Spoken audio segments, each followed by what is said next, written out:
Este es un espacio en el que compartimos ideas muy claves, compartimos contenido muy valioso de conocimiento, de inspiración y nos llamamos Voces Integrales. Mi nombre es Valentina Gómez y hoy nos encontramos con el hepatólogo de moda. Vamos a conocer un poco más acerca de él.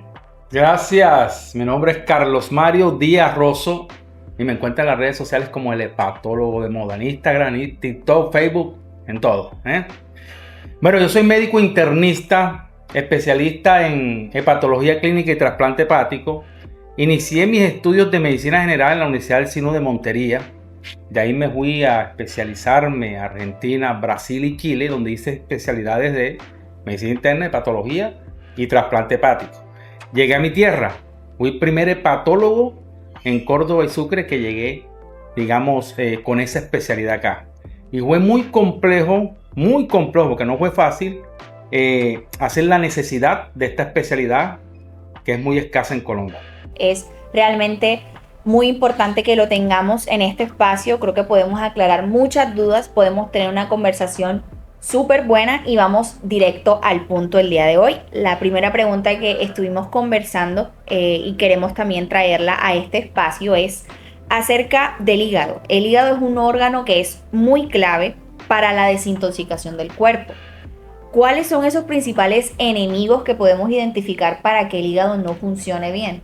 El hígado es el laboratorio, ¿sabes? El hígado tiene más de 500 funciones. Wow. Donde llega a fallar una, empieza la disfunción hepática y por ahí pasa todo. Voy a tirar un dato. Más del 90% de los medicamentos que consumen tienen un metabolismo hepático. Por eso la automedicación hay que frenarla. ¿Ok? Una automedicación puede generar una falla hepática, hígado graso, cirrosis, que seguramente vamos a hablar de esos temas. Pero el hígado es el único órgano que se regenera. El único, no hay otro órgano que se regenera. ¿Cómo así, doctor? Es que si al hígado le sacamos una parte, le cortan una parte, al tiempo ese hígado se va a regenerar.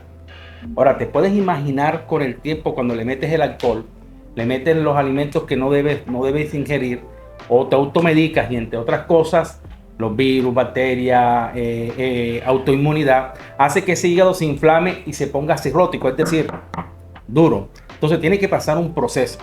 Por eso que el hígado es muy noble, pero llega un momento en que dice, hey, ya no aguanto más, y no da más, ¿cierto? Entonces ahí es donde estamos nosotros los hepatólogos. Cuando llegué yo aquí a la región, esto era un despelote musical digamos porque no se conocía muy bien la especialidad, sí, no se podía enfocar las enfermedades hepáticas. A Dios gracias, ya podemos, y precisamente empecé en medicina integral.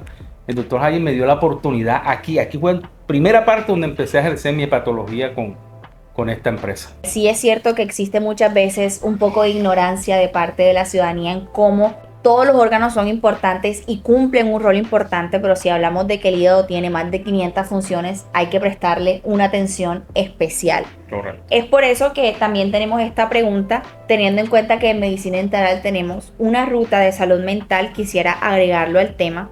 El estrés crónico y la salud mental no siempre se asocian con las enfermedades hepáticas, pero he visto estudios que sugieren una conexión. ¿Cómo influye entonces nuestro bienestar emocional en la prevención de enfermedades, específicamente del hígado? Correcto. El estrés es la enfermedad que es la que está a todo, ¿cierto? Porque el estrés produce enfermedad cardiovascular, el estrés puede elevar los picos de glucosa. Y acá en la parte hepática hay una liberación de cortisol. Cuando hay una liberación de cortisol se liberan otras hormonas, ¿cierto? Y eso es lo que hace que el hígado trabaje más, se esfuerce más y se libere una cierta sustancia que le producen lesión hepática, pero a largo plazo. ¿Ok? Entonces, en la medicina tradicional china, el órgano de la emoción, de la ira, es el hígado. Ok, interesante. Cierto, en aquellos pacientes que dicen, ¿no? Que aquellos pacientes que son iracundos tienen un problema hepático también, ¿cierto? Entonces, también las emociones como la ira, según la medicina china, dicen que es lo que ocasiona la enfermedad hepática.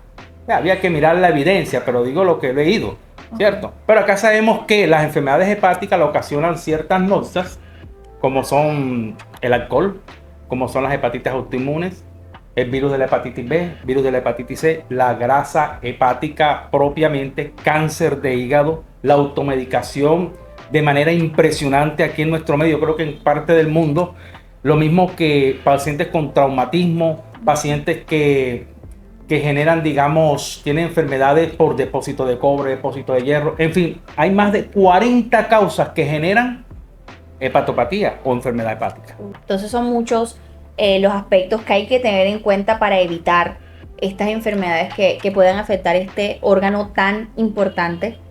Gracias por responder esta pregunta. Surge ahora otra pregunta. Estuvimos claramente investigando y leyendo acerca de este tema para realizar estas preguntas. Y notamos que en los últimos años se ha hablado mucho acerca del hígado graso no alcohólico, como una especie de epidemia que ha sido silenciosa. ¿Qué está impulsando este aumento de esta epidemia y cómo podemos combatirlo desde la salud pública, desde medicina integral? ¿Qué podemos hacer? Okay. Más que epidemia, es una pandemia. Y es la verdadera pandemia oculta. El COVID le quedó en las uñas. ¿Por qué? Porque cuando hizo esa época tan negra del COVID, se dejó atrás un poco esas enfermedades crónicas no transmisibles, como es el hígado graso. Y se llama hígado graso no alcohólico porque el alcohol produce hígado graso, pero también hay otras entidades que generan esta condición, ¿cierto? Entonces, como había dicho anteriormente, el virus de la hepatitis B, el virus de la hepatitis C, pacientes con enfermedades por depósito de hierro, pacientes con enfermedad por depósito de cobre, las hepatitis autoinmunes, la automedicación, enfermedades huérfanas que pueden afectar el hígado. El alcohol hay que meterlo porque esa clasificación que tú dices, que es el hígado graso no alcohólico, ya eso cambió. Cerca del año pasado cambió la nomenclatura. En realidad fue en 2023 que empezaron con todo esto y ya no se llama hígado graso no alcohólico, sino enfermedad hepática esteatóxica asociada a disfunción metabólica. ¿Por qué? Porque el 70-80% de los pacientes con sobrepeso, obesidad, diabetes pueden tener hígado graso, inclusive cirrosis y cáncer de hígado. De todos esos pacientes que tienen diabetes, sí o sí hay que hacer una elastografía hepática o pensar que a futuro va a generar un hígado graso. Interesante. Gracias por contestar esta pregunta y por hacer la aclaración de que ha cambiado el nombre. Creo que llegó el momento de dar esos tips, de dar esas recomendaciones prácticas que podemos hacer en nuestros hábitos diarios, en nuestra rutina diaria. Yo sé que ha hablado mucho al respecto en sus redes sociales a nuestros seguidores, a todas las personas que nos están tomando el tiempo de ver en este momento qué podemos decirles. Mira, haz esto para prevenir las enfermedades, que es lo que nos trae, nos une aquí en Voces Integrales, porque nos mueve la medicina preventiva, nos mueve prevenir enfermedades y que nuestros usuarios puedan tener esta información de primera mano. Sí, esto más que todo de yo hablar y hablemos acá, eso es crear conciencia. Mira, primer tips, vamos a hablar de los tips. Primero, café amargo, sin azúcar. No es que voy a echarle un poquitico, no, sin azúcar. Se demostró estudios que hasta 3 tazas de café al día demostraron propiedades antiinflamatorias, antifibróticas, es decir, que el hígado no lo pone duro. Propiedades para prevención de cáncer de hígado. Con solamente 3 tazas de café sin azúcar al día, demostró esas 3 cosas que le estoy diciendo. Eso es lo primero. 2, el alcohol. Dejen el bendito alcohol. El alcohol también incluye la cerveza. Yo he tenido pacientes, doctor, miren lo que es esto. Doctor, es que yo no tomo alcohol. Ay, no, tomo una cervecita. Y yo, ay, ¿tú crees que eso no es alcohol? Entonces, la cerveza también es alcohol. La cerveza no es nutriente, no es jugo, no es vitamina. La cerveza es alcohol. Y eso produce hígado graso, cirrosis y cáncer de hígado. Por lo tanto, abstinencia al alcohol. Doctor, es que yo tomo cerveza cero alcohol o cerveza sin alcohol. No se dejen meter cosas en la cabeza porque eso tiene alcohol. Y el alcohol es un tóxico, es un veneno para el hígado. Ese es el segundo, ¿cierto? Entonces tenemos el café y tenemos también el alcohol. Tercero, la automedicación. Aquí la gente cuando tiene dolores empiezan a tomarse los signos, lo que es el diclofenaco, el ibuprofeno para aquí, el ibuprofeno para acá, el automédico para acá, el paracetamol, que es la acetaminofén, y quien termina pagando los platos rotos es el hígado. De la automedicación, para eso existimos los médicos que prescribimos. Bueno, hay un papel de la farmacia, que yo vendo farmacéutico porque él sí sabe de eso, pero es que no es médico. Es que ese es un tema que yo veo todos los días, la cantidad de pacientes con hepatotoxicidad, es decir, toxicidad por medicamento. Ese es el tercero. Cuarto, hagan ejercicio.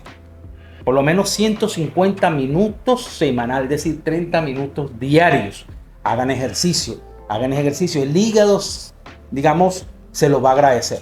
Hay pacientes que tienen cirrosis y la cirrosis tiene por lo general algunos pacientes cirróticos tienen la presión del hígado aumentada, no la presión del brazo. El hígado tiene su propia presión. Entonces se ha demostrado que el ejercicio disminuye la presión del hígado y favorece y mejora el hígado graso también. Es que el ejercicio lo pone uno activo, hiperactivo, ¿cierto? Lo otro, el exceso de carbohidratos, ¿cierto? Okay. Sabemos que el azúcar es adictiva, ¿ok? Sí. Doctor, pero es que por ahí en las redes sociales están diciendo que la fruta es una... Dicen que eso no es así. Eso no, la fruta puedes comerla, ¿cierto? La fructosa, sí recomiendo que las frutas rojas y las verdes le den más prioridad a las verdes. Las que son colores, las rojas, son las que tienen más fructosa.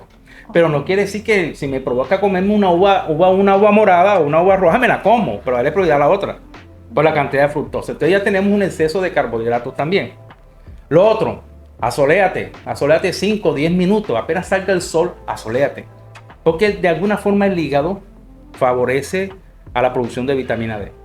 Y te asoleas a las 5 de la tarde cuando estás bajando el sol, te va a favorecer eso. Pero ¿sabes una cosa, Valentina? El 90% de las personas le entra por aquí y le sale por acá. Los primeros 2 meses, sí, perfecto. Y después otra vez sigue lo mismo. Y lo ves, esa enfermedad crónica evoluciona a cirrosis. O viene el cáncer de hígado y vienen los ayayay. Ay, doctor, ahora sí. Ay, ya es tarde. Entonces es importante la prevención porque el 70-80% del tratamiento de las enfermedades hepáticas es sin medicamentos, solamente por manejo del estilo de vida. Claro. ¿No entender?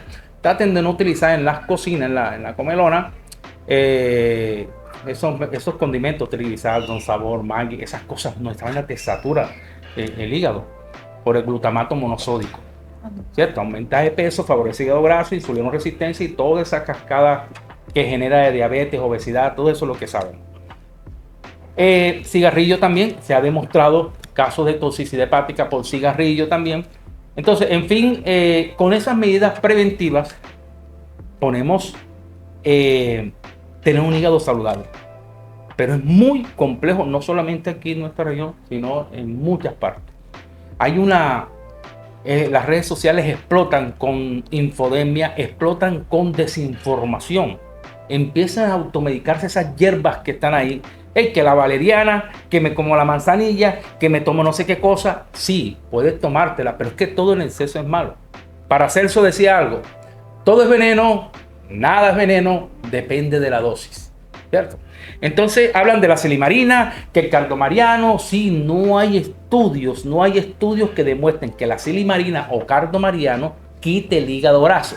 Sí demostró que baja una enzima hepática. Cuando hay una inflamación del hígado, se liberan unas enzimas hepáticas. Sí demostró que disminuye, inclusive mejora y normaliza las enzimas hepáticas, pero no quita el hígado graso. Entonces, eso es una lucha que yo tengo en mis redes sociales, porque mucha gente se le dice que la hojita de laurel sirve para el hígado, van a tomarse la hojita de laurel. La gran mayoría, porque es así. Entonces, tiene que buscar un personal idóneo, profesional, porque uno médico se basa en la evidencia y en la experiencia también. Claro. Eso. Muchísimas gracias por todos estos apuntes, por todas estas respuestas. Creo que nos permiten aclarar mucho la desinformación que muchas veces tenemos, a veces por seguir estos consejos, que de la abuela, que de la tía, que lo vi en Facebook, que lo vi en esta otra red social. Llegamos mucho a la desinformación, llegamos mucho a creer de pronto mitos que existen acerca del hígado, acerca de esta especialidad tan importante. Entonces, muchísimas gracias por acompañarnos en este espacio, gracias por tomar de su tiempo. Y a ustedes que nos observan, muchas gracias por sintonizarnos nuevamente en Voces Integrales para este segundo capítulo. Y quédense para más porque traemos muchos más especialistas, traemos muchos más médicos que aquí en Medicina Integral velamos por su salud. Queremos que ustedes puedan priorizar su salud y sobre todo conocer cómo prevenir muchas enfermedades. Gracias. Gracias, te la dejo ahí.